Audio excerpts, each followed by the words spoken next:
Hello and welcome back to the show. Today we are reviewing Everton versus Crystal Palace. This one ended in a 1-1 stalemate at Goodison Park. We're out of the relegation zone, but my goodness, we played like a relegation sort of team today. This is what it really felt like, a relegation scrap sort of game.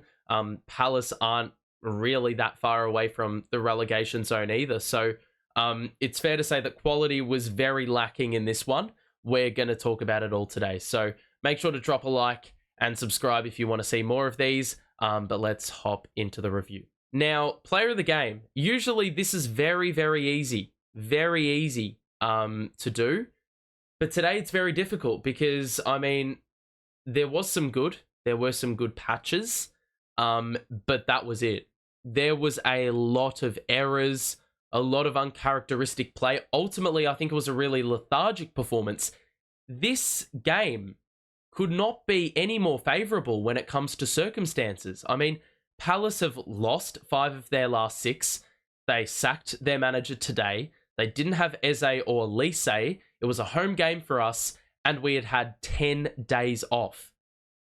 Theoretically, this should be a walkover. You should be able to win these games, but we know all too well the Premier League is very equal in a lot of senses. You know, every single team in the league can rock up on any given day. And today, well, there was no room to make errors. You can't play down to opposition. Even though Palace were awful, we were playing equally awful. There was an opportunity ripe for the picking, and we didn't take it. It was very simple. And as has been the case, well, for many games this season where we've had possession, it's almost like with the ball, we actually lose more purpose. You see the shorter sort of plays where we have only a few passes involved, we actually look a better team. Whereas when we actually have to pin the eye of a needle and work our way through, that's where the purpose goes away. There were a number of times where we could have gone forward. We had numbers in the box, didn't cross it in, went backwards. And look, I think the lethargy was really fed into when we played Ashley Young and Idrissa Gana Gueye. And a lot of people are asking, well, why on earth did we play these guys? Why on earth did we play these guys? And Ashley Young, I mean, apart from the goal line clearance, which of course was really important in the complexity, in terms of the complexity of the game and you know, how important it was for both teams. It was essentially a 6-pointer. It's one of those sort of decisions where I didn't really understand it. Jack Harrison would have been a great sort of acquisition today where we would have had a little bit more territory and we were getting into the attacking third more often. It felt like we were the more dominant team territory-wise, which is why I don't understand why wouldn't you have someone of more quality. Ashley Young was way too slow on it. There were a number of times where he got pickpocketed, essentially. He had a lot of time to dispose of it. He didn't.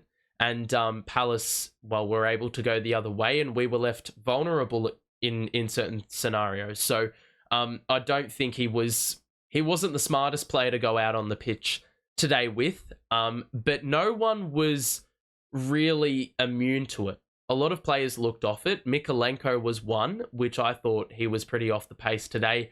Branthwaite had a number of loose passes. He didn't look too convincing. Tarkowski was one of our better performers.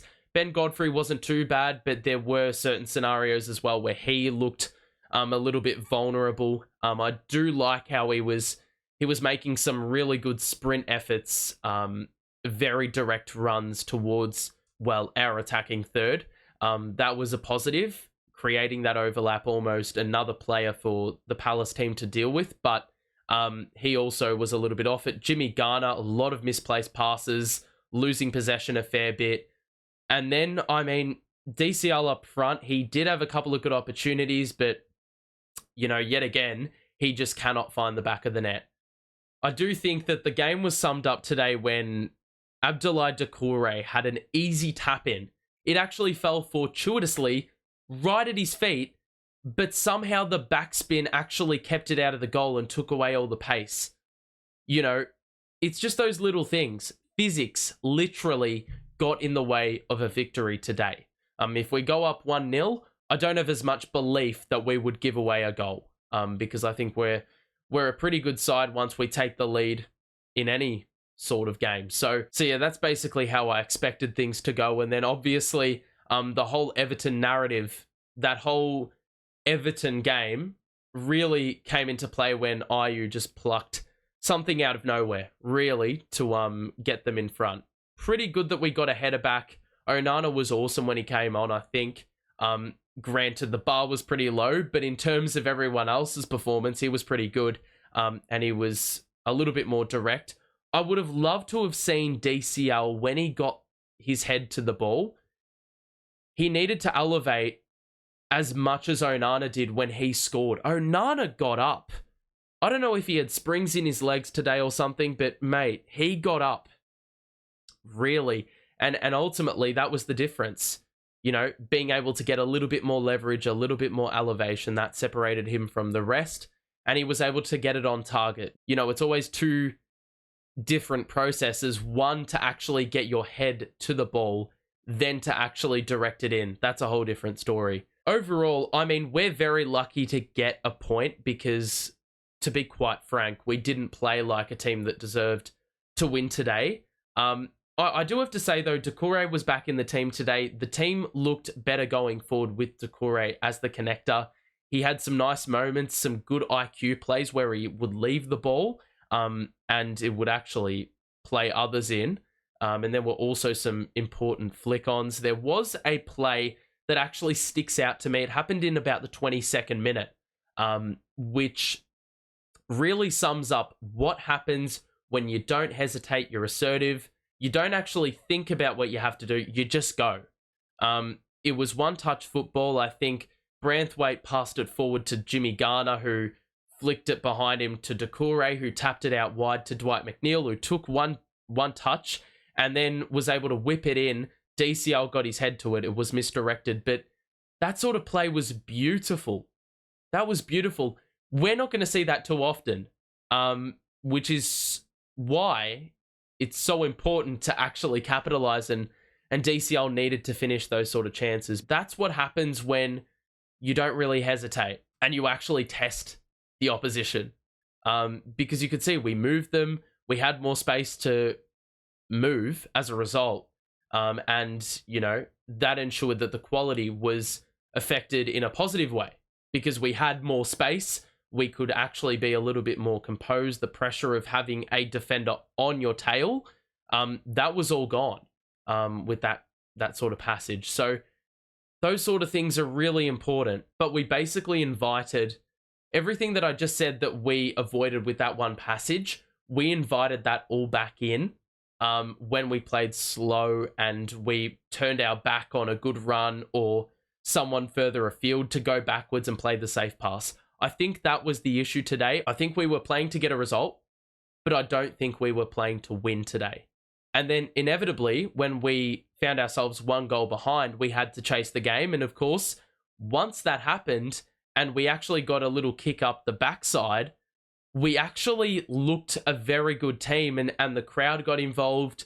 And, you know, when the crowd gets involved and it becomes more raucous and it becomes a fortress, it's going to be far easier for this Everton team to actually play with confidence and play with, you know, a little bit of assertiveness because they know the crowd's behind them.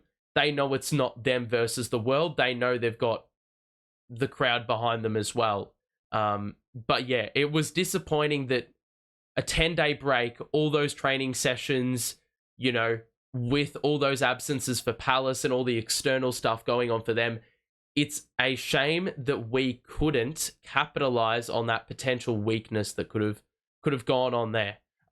That said, it also could have been a trap game because, you know, new manager bounce, even though they didn't actually have the manager managing the team for Palace.